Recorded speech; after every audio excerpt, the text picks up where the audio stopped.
Mwishoni darasa la 7 mimi na yeye ndo tulijuana. Sababu ya kukosa ada mikidato ikashindikana.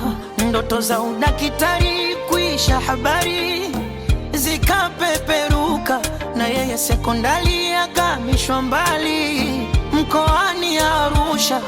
Hisia na balehe zilikutana kati, mambo ya kupenda ujana maji ya moto.